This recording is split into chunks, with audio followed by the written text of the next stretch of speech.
Oh boy. If you guys thought Zelda 1 was hard...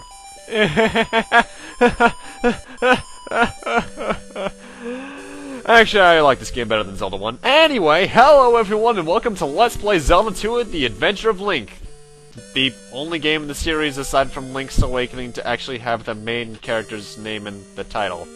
Why don't they do that often? Huh. And also a rarity, this is a direct sequel in the series starring the exact same Link from the last game.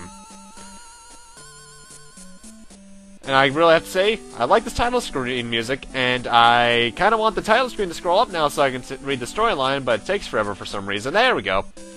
After Ganon was destroyed, Impa told Link a sleeping spell was cast on Princess Zelda. She will wake only with the power of her number 3 Triforce of Courage, sealed in a palace in Hyrule. To break the seal, crystals must be placed in statues in 6 well-guarded palaces. Link sets out on his most adventuresome quest yet, 1987, Nintendo copyright. Oh boy, 87. You have made a lot of good games. Metroid, Mega Man 2, this. So, yeah, now let's actually get into the game once the title stops scrolling now. Let's see, elimination mode, get rid of that. And let's actually get our name in. Since this is the last Link, the Link from the same as the previous game, we are still going to be Link, though mind you, I'm going to use that for every game. And holy, this looks different, doesn't it?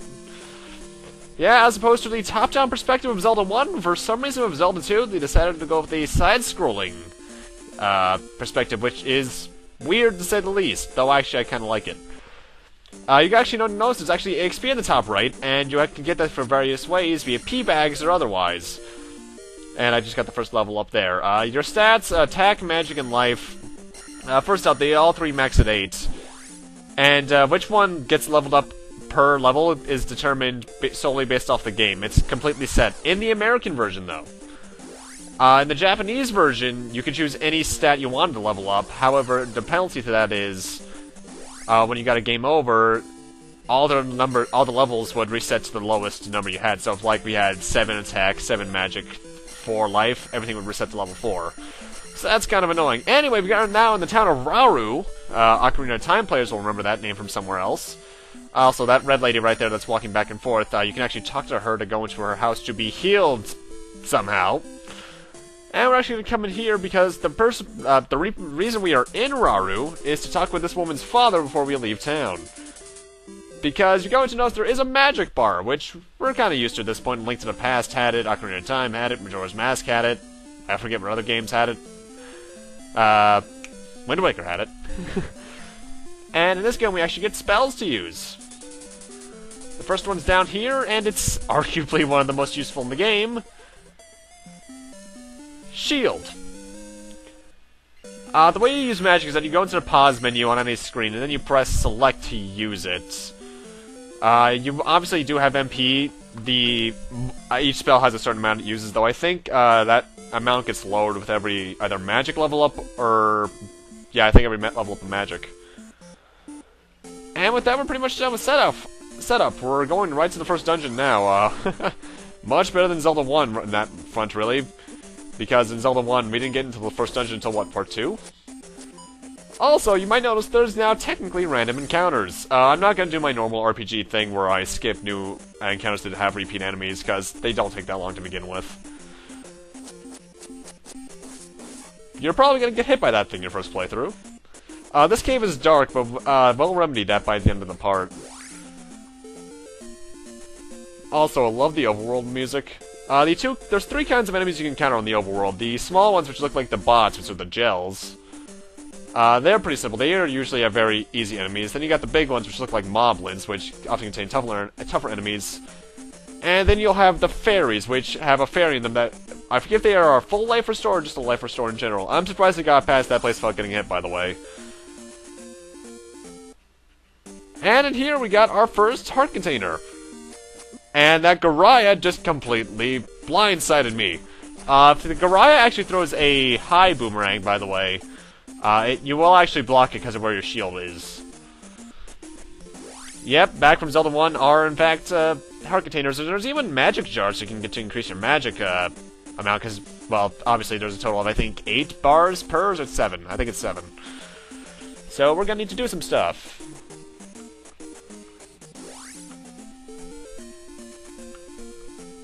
Anyway, now it's time first to head to the first dungeon of the game, the Parappa Palace.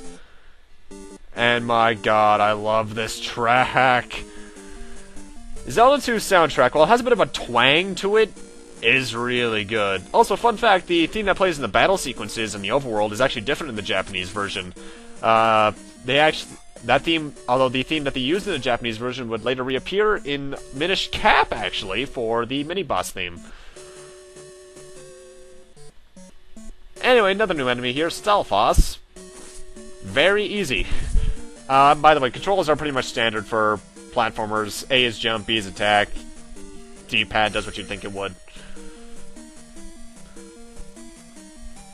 And back from Zelda 1, by the way, is a really stupid save system because you can only save when you get a game over. However, unlike Zelda 1, there is another way you can get away around that. However, you need a second player controller to do that, and, well, I don't have that. Now do I? And there is a live system, so be careful of that. In fact, that's one disclaimer I'm going to tell you right now. Due to the fact that when you get a game over, you're sent back to that palace we started the game off at, where we saw Zelda, which I forgot, sleeping, which I forgot to mention. I am actually using an infinite lives code, just to save on the convenience. Plus, whenever you get a game over, your experience points reset to 0. So I'm not dealing with that. Besides, the game is admittedly still challenging with that. It's just law of averages whether or not I'll beat it over time or not.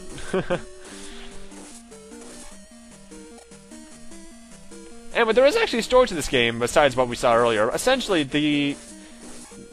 it was the followers of Ganon who put Zelda under sleeping spell, obviously. But if you might remember, we killed Ganon last game. Essentially, the followers of Ganon did that so that Link would set out on this quest, so that he could kill Link and use his blood to bring Ganon back to life.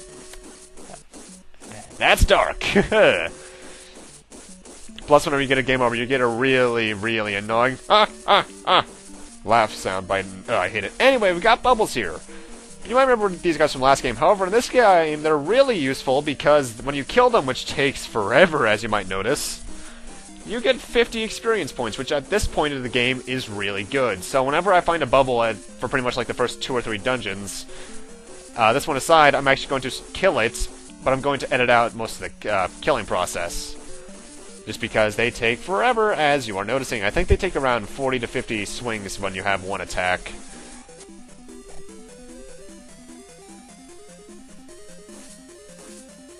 Stalfos are really not that threatening. Over here to the right is actually a fairy. I honestly should have saved that for later, but I did alright without it anyway. Also, you're going to notice that the music is going to be jumping every here and there. That's because I am using a guide for this one. Purely because, while I will say this game is not as cryptic as Zelda 1, there's still going to be some points where I'm like, huh?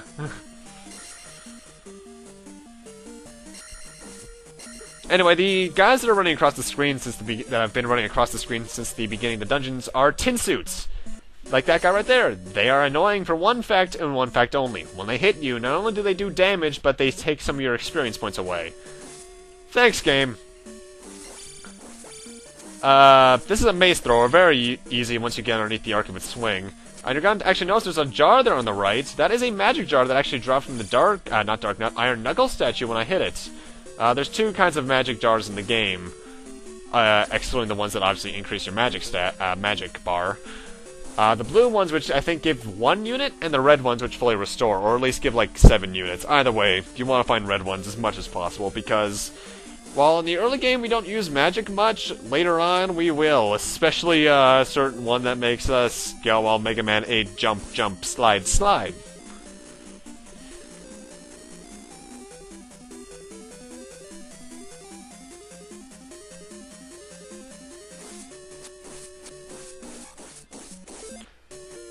I actually don't know what the exact path for level ups is. I know attack gets upgraded pretty much last out of the 3 main stats. Or 3 main, there's only 3 stats.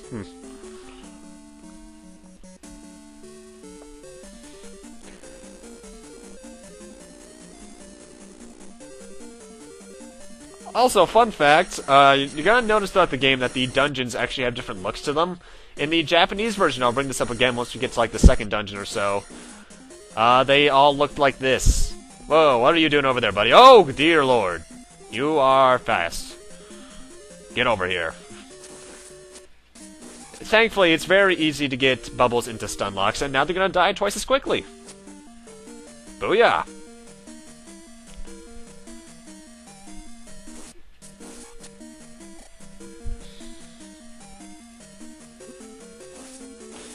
Lava and water, by the way, which I forgot to mention back on the screen where before we got the heart container, is instant death, so don't go into that. In fact, that's one game this one game this problem has. One problem this game has, and you probably noticed it there. Link has Belmont syndrome in this, where when he gets hit, he gets flung about 5 feet backwards. Thankfully, it's not as annoying in this one as it is in Castlevania, especially Castlevania 3, but it's still kind of annoying. And got a new enemy here, Iron Knuckle, not Dark Nuts. Those are Zelda 1. Pretty much just jump and swing, and you should probably always hit them. And here's the dungeon item, the candle. Interesting thing about the dungeon items in this game is that you actually never use them in the dungeons. They are only used on the overworld. Most of them are also used automatically, one aside that we'll get later. The things you use in dungeons are all the spells. And I think you can actually technically skip them all, too. Well, not all of them. You can skip a couple. I know you can skip the candle if you just have these stage layouts memorized.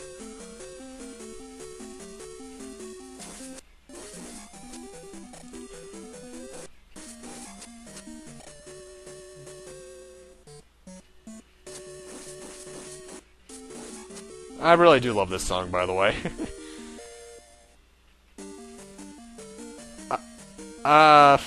Let's see. This is actually a game that I don't really recommend grinding much in unless you're facing the bubbles. Because aside from the bubbles, I think I can only remember one opportunity in the game where I really grind, and that's with certain spider-like creatures later on in the game, if you know what I mean. I'll get more into that when we get to there, though. By the way, with all the bubbles edited out, this part is around 16.5 minutes. However, originally this part was around 24. No, 29. 24 is another game I just recorded.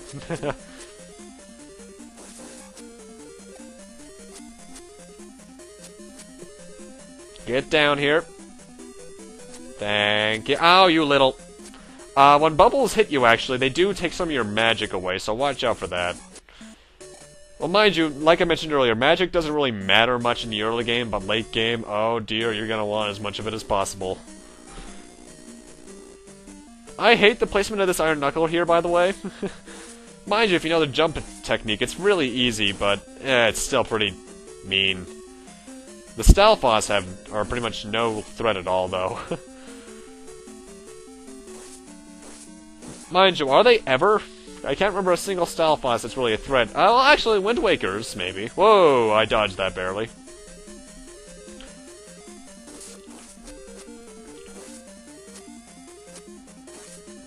One thing about the bosses in this game, they also give experience points, as we'll see later, so if you're actually careful enough, you can actually plan level-ups ahead of time, which I'm doing somewhat. But I'll get more into that momentarily.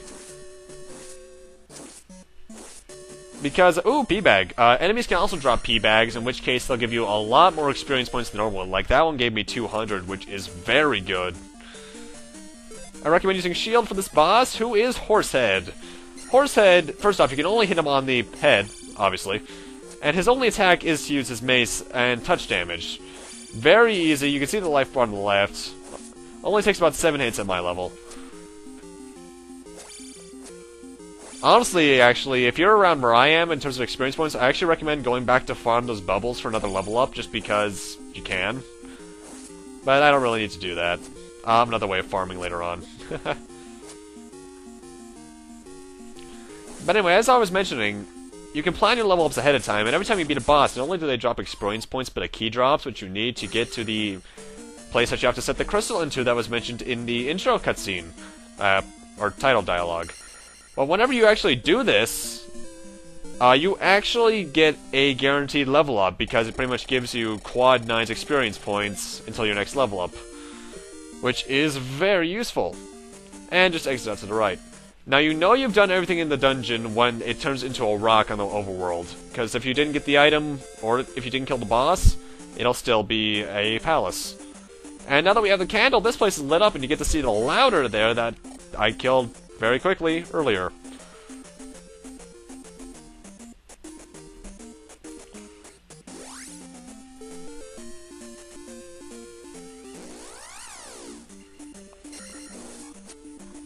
By the way, the sword beam that you have at full health is still really useful in this game. Not as useful as it was in Zelda 1, but still pretty good. Anyway, before we head this off, one last thing I want to do is I actually want to head into the cave down here. Because as you might remember, earlier I mentioned the fact that there's heart containers and magic jars, the first one being at the end of this cave. Theoretically, you could go and do this before you did the dungeon and have more magic, but I just decided to hold it off until later. And hey, Octoroks! You're really easy in this game. Mind you, they're pretty easy in every game, aside from maybe the big Octorok boss in Minish Cap. And there it is, so now I have 5 units of magic. But with that, I'm gonna need to end this off here. Thank you guys for watching, and in part 2, we'll continue on towards the second dungeon. Or palace. See you guys then.